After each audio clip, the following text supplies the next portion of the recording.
Coming up on SCTV3, we take a deep dive into the panel discussions that took place this afternoon. Plus, see what students are doing this year for the Super Bowl. All that and more tonight on SCTV3.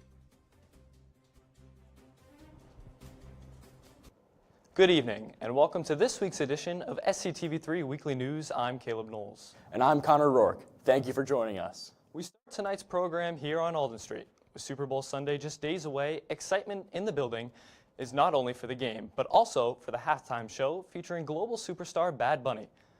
But some of the students and artist selections go far beyond only entertainment. With the game fast approaching, a panel including Springfield College faculty and students was hosted earlier today on campus and served as a reminder that moments in sports can reflect important cultural conversations.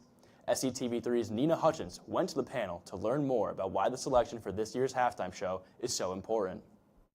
On Thursday afternoon, students and faculty gathered at the Learning Commons for a panel discussion on what Bad Bunny's Super Bowl performance represents for Puerto Rican culture and identity. The event was hosted by sports management student Sebastian Perez Jimenez, and panelists examined the global impact of the upcoming halftime show, as well as how major sports platforms like the Super Bowl can amplify social and political messages. I wanted people here to be uncomfortable.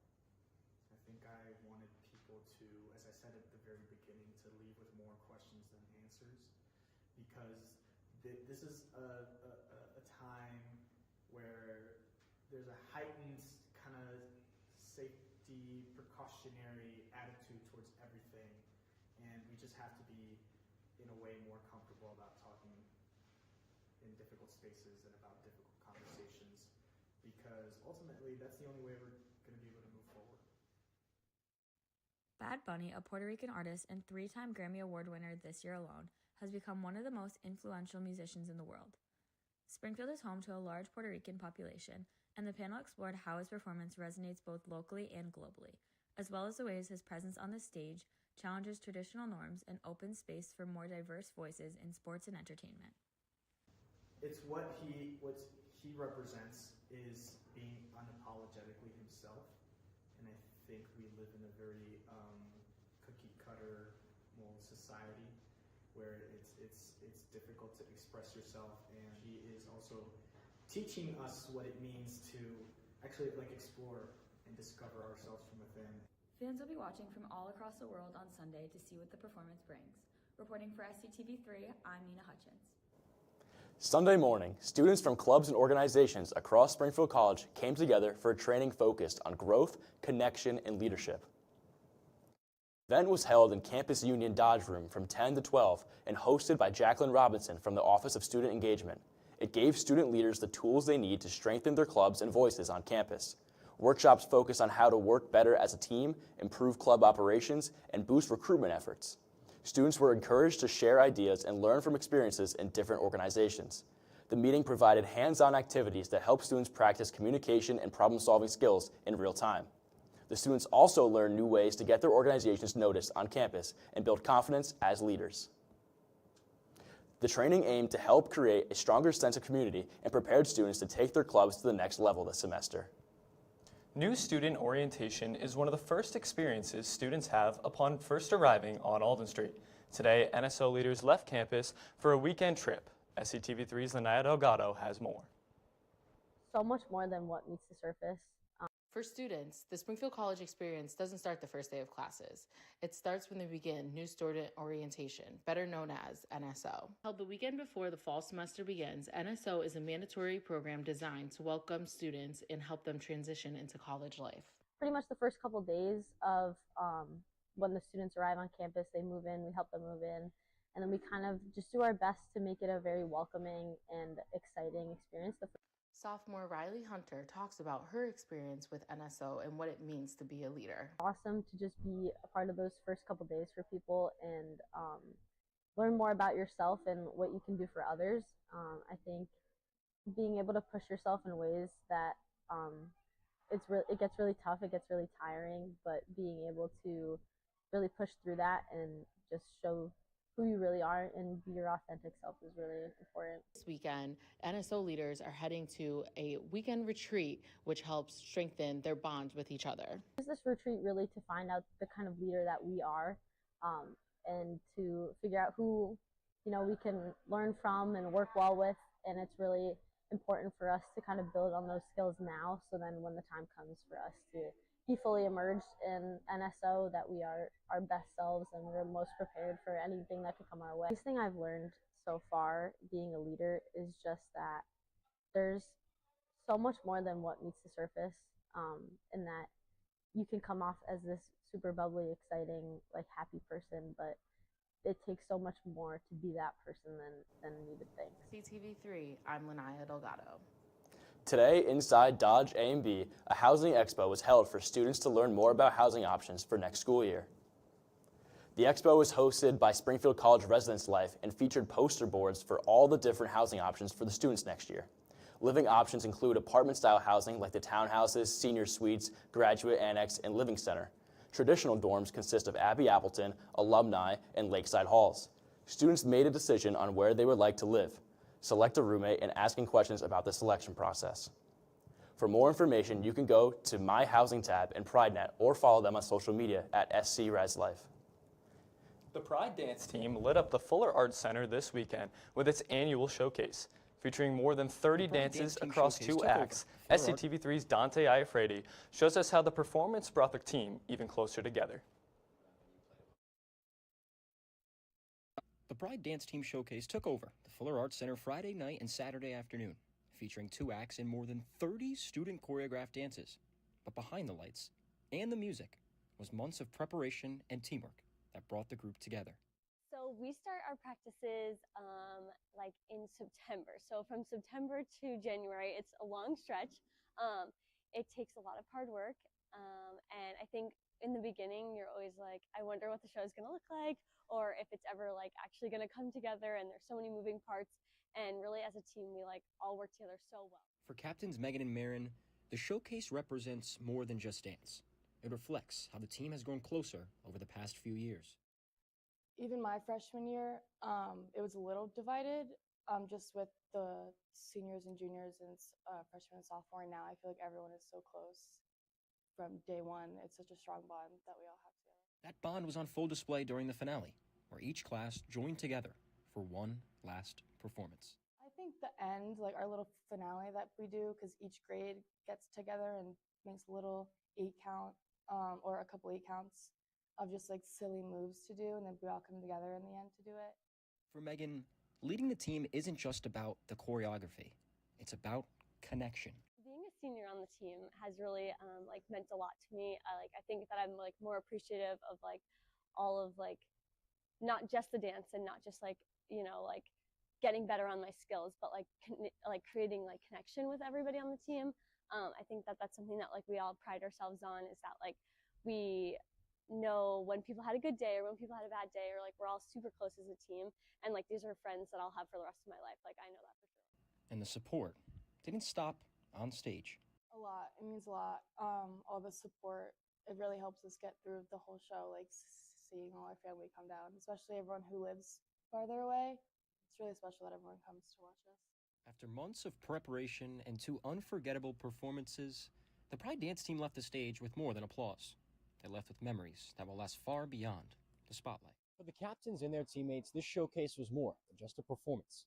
It was a celebration of the bond they've built together and the passion they share for dance. Reporting for SCTV3 and from the Fuller Arts Center, I'm Dante Iafredi. The sun has been shining bright Alden Street, but will the clouds start to roll back in, or should we expect more sunny skies? We turn it over to SCTV3's River Mitchell in Studio B with our local and national weather update. River? Thanks, Connor. Let's take a look at this week's forecast. Temperatures overall are going to bounce from the low teens up to around the mid-30s, and we are going to see roughly 1 to 3 inches of snow on Saturday morning. Another 2 to 3 inches are also expected on Wednesday and Thursday combined, with more snow coming later next week, Sunday to Tuesday. Also going to be very sunny in terms of the lows. They dip down into the negatives, but bounce back up to the teens and 20s on Wednesday and Thursday. Large swing in temperatures as the week progresses as well, getting warmer as the week goes on, as now we transition into our national weather story of the week. Earlier this morning, a scary scene took place involving a State Department salt truck sliding off the road in Lexington, Kentucky. Near the section of Greenwich Pike and Harp Innes Road, just before 9 a.m., the truck rolled right onto its side. Lexington Fire Chief Chuck Hopkins says the driver likely caught part of his tire on the snowbank, sending him over into the trees. The driver did not, however, sustain any injuries and was not admitted to the hospital. Even though the crash didn't happen due to the slickness of the roads, Hopkins still warns those driving through the area to exercise caution and drive safely while operating a motor vehicle. Back to Caleb in Studio A. After the break, learn more about the new hire in Springfield College's International Center. You're watching SCTV3 Weekly News. Stay with us.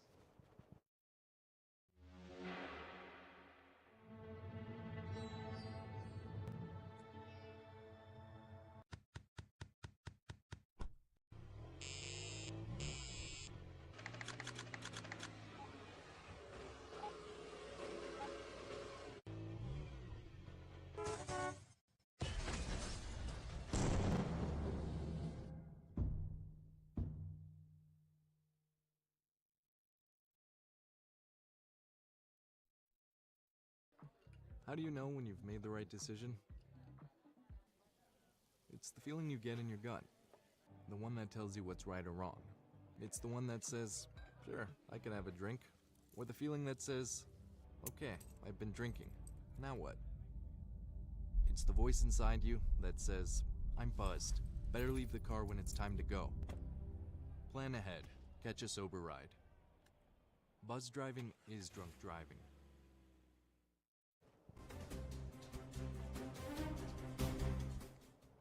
Veronica Moore has just stepped into her new role at Springfield College as the Assistant Director of the International Center. Even though she's only been on campus for about 3 weeks, it didn't take long for Moore to start making an impact. I sat down with her earlier this week, and here's what she had to say.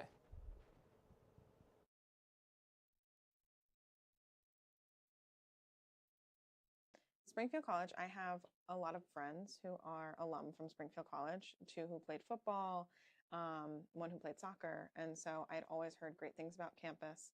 I had my previous position was about 5 minutes from campus, and I had taken my high school students here for kind of like a student symposium, really getting feedback from students about their experience in the public high school that I worked at. And so I came, and it was actually in Dodge, and so I didn't put the pieces together until I got here.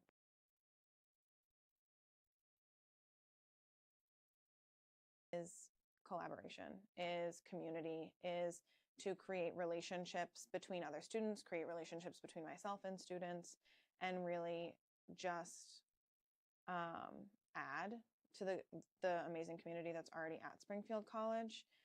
In terms of education, I would love to advance my position working with the international students, but also the study abroad students, because that's part of my job as well.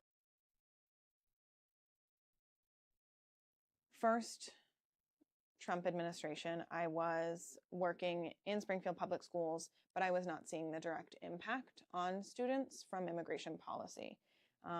When the administration started a second term, we started to see ICE raids across Springfield. We started to see our immigrant community living in fear and our students being fearful coming to school. And so in my encounters with these students, experiencing secondhand really what they're experiencing, I went to the teachers union, the Springfield Educators Association, and I was like, okay, what are we doing? First, would like to highlight that because I'm white, I think being bilingual is like some type of achievement. But I would like to highlight how many people of color we have in our community who are bilingual, but English is not their first language. And so first I would like to say, yes, it could be impressive that I've learned a second language, but it's a way of life for a lot of folks in our immigrant community and the people of color that we see in our community here at Springfield College. In addition, I think learning multiple languages is an access point for you to have a larger community. Moore has worked in the Springfield area for several years and says she feels a strong connection to the community, especially its international students. Whether you're interested in a study abroad opportunity or just looking for a friendly conversation, you can find her office located in the second floor of the campus union.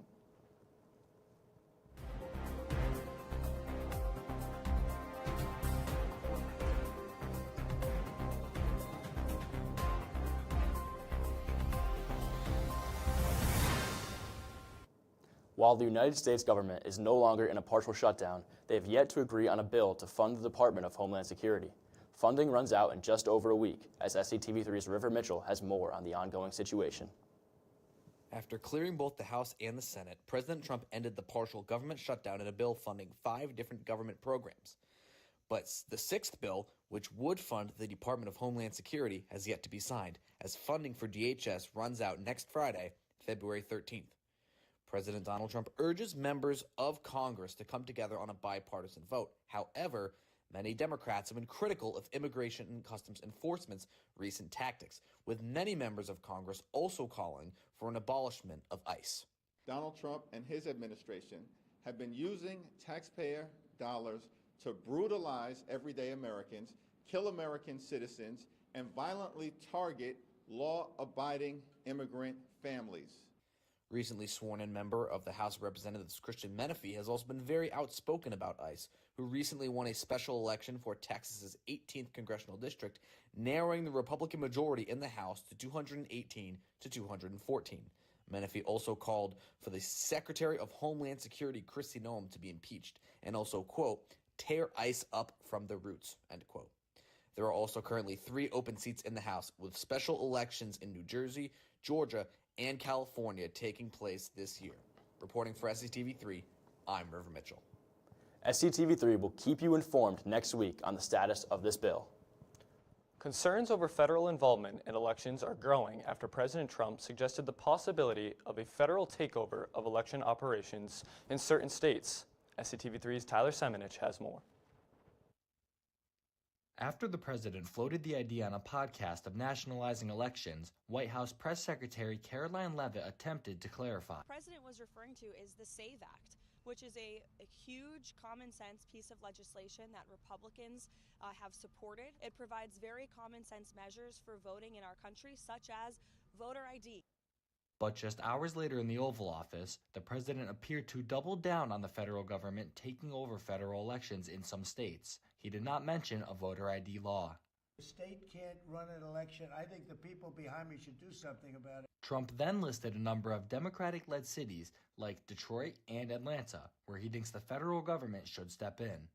Look at some of the places that horrible corruption on elections, and the federal government should not allow that. The federal government should get involved. These are agents of the federal government to count the votes. If they can't count the votes legally and honestly, then somebody else should take over. Trump's accusations of widespread voter fraud in places he lost in 2020 have repeatedly been debunked, including in Atlanta, where new body cam video obtained by the Atlanta Journal-Constitution shows FBI agents searching a Fulton County election center last week. Director of National Intelligence Tulsi Gabbard said Trump personally thanked the agents in a phone call she facilitated after the search. Trump's comments about a federal election takeover have sparked alarm among Democrats. Notional idea that he will ask his loyalists to do something inappropriate beyond the Constitution scares the heck out of me. Republican House Speaker Johnson backed the president, saying Trump was just expressing frustration about election integrity. Johnson and his party are pushing for a bill that would require national voter ID. Democrats oppose it. They argue safeguards to prevent the wrong people from voting already exist. Reporting for SCTV3, I'm Tyler Semenich. Republicans will continue pushing for a nationwide voter ID requirement, while Democrats argue current safeguards are already in place. Several cases of monetary fraud involving stolen identities and counterfeit money have occurred in the United States over the last week. SCTV3's Liam Riley has more. In the last week, fraud has been spreading across the United States, specifically in Alabama, Indiana, and Massachusetts. Cryptocurrency kiosks, also known as crypto ATMs, were used by scammers to steal $6.5 million from Alabama residents. The scammers pretended to be conducting official investigations, even sending photos of fake badges. The victims were then threatened with a search warrant and were instructed to withdraw all the money in their checking accounts to clear their names with the promise of getting all their money returned.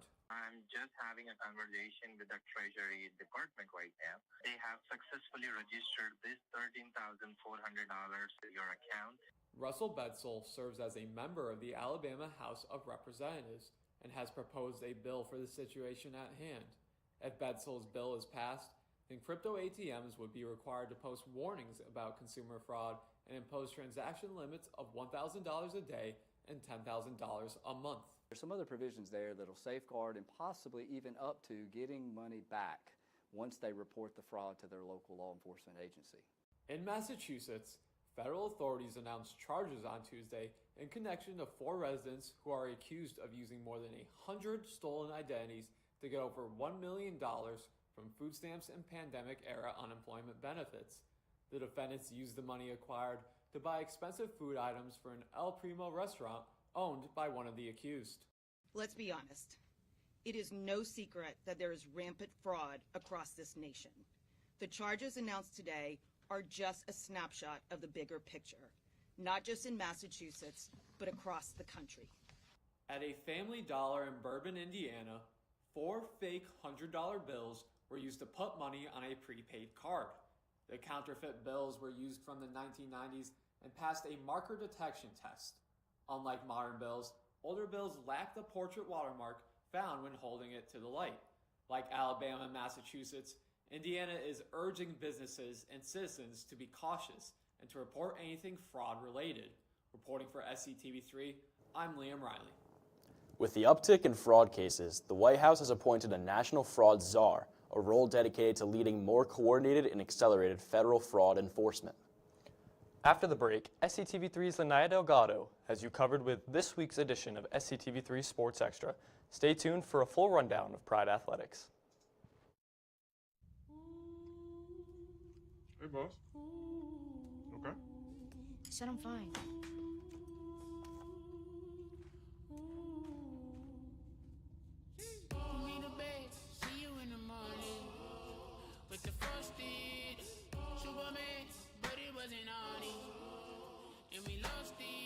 You can talk to me. It's been really, really hard for me.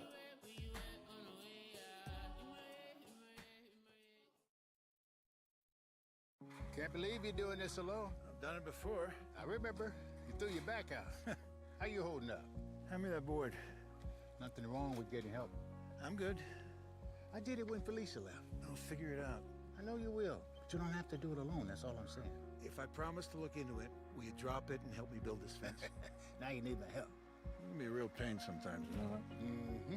If you or a veteran you know needs support, don't wait. Reach out. Find resources at va.gov/reach.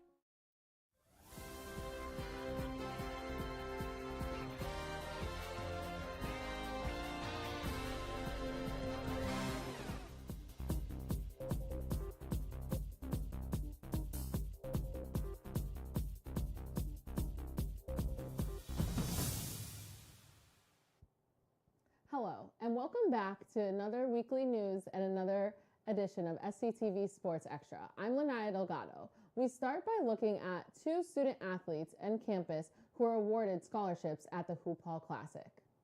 Natalie Lucas of the girls basketball team and Derek DeLevo of the golf team both received the Naismith Memorial Basketball Hall of Fame scholarship. The award is given out to 2 sport management students each year who act as team liaisons during Hoop Hall and are also dedicated in the classroom. The 2 were recognized on the final day of the Hoop Hall Classic. Posing with them for a picture was Springfield College's president, Mary Beth Cooper, and president and CEO of the Basketball Hall of Fame, John DeLevo. Both talked about what it meant for each of them to receive this award. It means a lot. It does mean a lot. I feel like I've had a lot of growth over the last 3 years at Springfield College, and I feel like this just shows the growth that I've had in the classroom and in my professional environment, and it's just really great to be recognized. It definitely means a lot, just knowing that like all my hard work is like coming out and like people can start to see it. So I definitely think it's awesome. The next two recipients of the award will be announced a year from now during the 2027 Hoop Hall Classic. We now take a look at the athletes in action for the upcoming week. Starting off with the men's volleyball, setting the tone for the Morgan Classic as it hosts Stevens in Game 1 of the tournament. Turning the page to the weekend home slate, men's and women's swimming and diving take on NUMAC foe Babson. Women's basketball continues its season playing Wheaton for a 7 o'clock matchup in Blake Arena. The home schedule wraps up Sunday with women's gymnastics getting warmed up before the Super Bowl that night. Moving on over to the away schedule, track and field gets things going as it travels to Norton, Massachusetts for the Wheaton Invitational. Wrestling travels to Vermont for the Castleton Quad. The Pride will compete against host Castleton, Brockport, and Johnson and Wales. Men's basketball will look to get a win in the column as it travels to Babson for a NUMAC battle. And closing out the schedule is women's basketball, taking on Mount Holyoke. If you would like any extra information on Springfield Athletics, head to springfieldcollegepride.com. Tonight's Athlete of the Week interview is with Carrie Hess of the women's basketball team. Hess has had a productive start to the season. She is averaging over 11 points per game while shooting over 45% from the field. I caught up with Hess to talk to her about her journey at Springfield. Welcome to this week's Athlete of the Week interview. My name is Lanaya Delgado, and I'm here with Carrie Hess, who's the forward for the women's basketball team. Carrie, thank you so much for being here. Thank you for having me. Yes, my first question to you is, you're a senior and you've played all 4 years at Springfield College. How has your past 4 years at Springfield College playing for the basketball team shaped you into the player you are now? Starting off as a freshman, I didn't realize how hard it was going to be playing a college sport, and the step up from high school would be so huge. But sophomore year, we had a really good team with great leadership, and we went to the NCAA tournament. And since then, I think our team and myself have been really driven to get back to that spot. Awesome. And recently, you've been named the NUMAC Athlete of the Week, and you ladies have been having an incredible season so far. You're 12-8. Can you tell me like what you guys have done in the off season and in the current season to get to where you are today? Yeah, we work really hard in the off season. We're usually going 4 to 5 days a week, doing lifts and conditioning, getting up at 6 a.m. to do runs, and yeah, we are able to start practice a little bit earlier this season, which has also helped, getting on the court with Coach earlier in the season. Yeah. And Coach Naomi Graves has been a coach here at Springfield for a very long time. And how has she influenced you, not only as a person, but as a player? As a person, she really pushes me to be a leader. From freshman year, she holds you to a really high standard. Holds you accountable for your actions, and that we're playing for not just ourselves and our team, but Springfield College, and putting out a good image for other people who might be watching. And then on the court, each day is a battle. She's always pushing us. Practices are so competitive. And yeah, we're always working towards the NUMAC championship and NCAAs. You're a physical education major and you're student teaching at one of the schools. Can you tell me like what you've learned at Springfield College that has carried you to like now teach like the young students like in the community? Yeah, physical education here at Springfield is huge, and they have a really high academic standard here. They've pushed me through all the PEAC classes and science courses that have prepared me, and I've been student teaching since my freshman year here. So we've gotten a lot of fieldwork experience, and I love working right now with the elementary kids, and it's great because they just look up to you and see you as a student athlete and love basketball and love PE, and it's great to be a role model for them. Awesome. And we only have about 3 months left before graduation, and you only have a few more weeks left of your season. What are some things that you want to accomplish for the rest of the season? I would love to win a NUMAC championship. That's what our team has been working towards since the summer. And I would also love to get back to the NCAAs like we did our sophomore year. it's senior year, and I know all the seniors are trying to get back there. Well, thank you so much for meeting with me, and that's going to conclude it for the Athlete of the Week. Heston the Pride will take the court next Saturday afternoon at 3 against Wheaton. A former Springfield College professor currently in San Francisco for the Super Bowl. Kyle Belanger, who previously taught courses in the Communication and Sports Journalism program, is back on Media Row at the Super Bowl for the 12th consecutive season, working in strategic communications. Belanger pairs corporate clients and nonprofits with celebrity influencers such as former 49ers and Eagles quarterback Jeff Garcia and play-by-play broadcaster Chris Myers.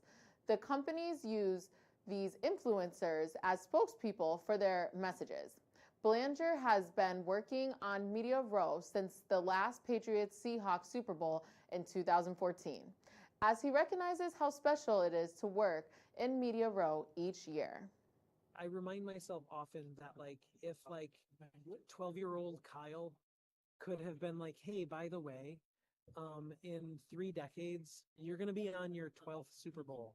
Like, I would have found that to be unbelievable. And I am very lucky, and I'm aware of that. Belanger is also working with clients such as former NFL player Robert Gallery and Shwayne Merriman. That will do it for this edition of SCTV3 Sports Extra. Stay tuned after the break to learn what students have planned for this year's Super Bowl.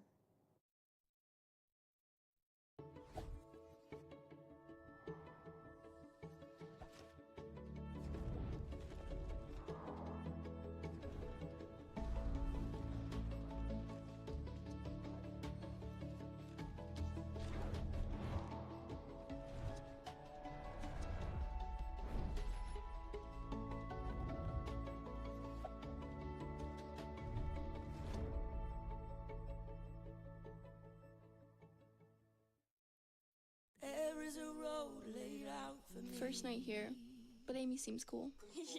Leading down to the river. I am blind, but I need not see. What do you think?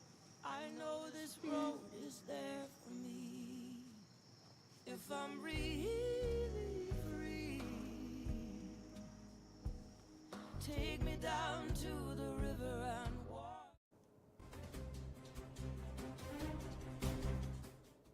In case you didn't know, this Sunday is the big game here in Western Mass. There are sure to be plenty of watch parties on campus, and earlier this week, I went out and asked students what their plans are for the matchup.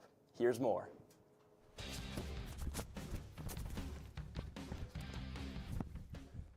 Let's go. That's a big spike for a big touchdown. I'm Connor Rourke, and did you guys know that this weekend is Super Bowl Sunday?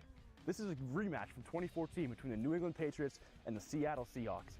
I went around Springfield College's campus to ask students about their plans for the big game. Come with me as we go find out. What is your favorite snack to eat on Super Bowl Sunday? Buffalo chicken dip. And if you had a spot to watch it, where are you going to watch this game? On a couch.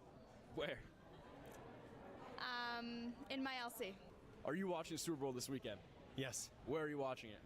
At a buddy's house, off campus. And what's your favorite snack? And what snack do you think is going to be there when you get there? My favorite snack is probably Cheez-Its or extra cheddar goldfish. And what I think is going to be there is buffalo wings and Tostitos. And then if you guys had a score prediction and a team that's going to win, who do you think is it? Patriots or Seahawks? Seahawks 34-0. The Pats are going to win. I'm going to give it 24-17. Seahawks 21-14. If you had a favorite snack to eat during the game when you're watching, what would that be? Nachos. Nachos? And 100%. what type of nachos? What's in the nachos? Ground beef, salsa, American cheese, probably Doritos or just regular tortilla chips. What is your favorite snack to eat during the Super Bowl? I would say buffalo chicken dip. And are you planning to watch the game this year? I do. I'm probably going to watch it with some of my friends, some of my teammates, so should be exciting. Who do you want to win? I mean, I guess the Patriots. I wanted the Rams, but they're not in the Super Bowl, so the Patriots. Planning to watch on Sunday, so you got that Pats hat on. Yes, I am. Where are you going to watch it? In the suite with my roommates and potential other friends on the baseball team right over here. If you had a favorite memory of the Super Bowls, what would that be? Since I'm a Pats fan, I'd probably say the Falcons game when they came back down 28-3. And why was that the most memorable? Just with family, and it was one of the most historic comebacks in the Super Bowl, especially. If you had a favorite snack to eat during the Super Bowl, what would that be? M&Ms. When it came to the halftime show you mentioned, are you excited to see Bad Bunny's performance? I am. I think it's a good cultural moment. I thought he acquitted himself very well at the Grammys. I think it was an important message. And, you know, that's part of the whole deal. It's a lot more than just a game. Who are you rooting for in the Super Bowl this year? The Buffalo Bills. Thank you. Go Bills.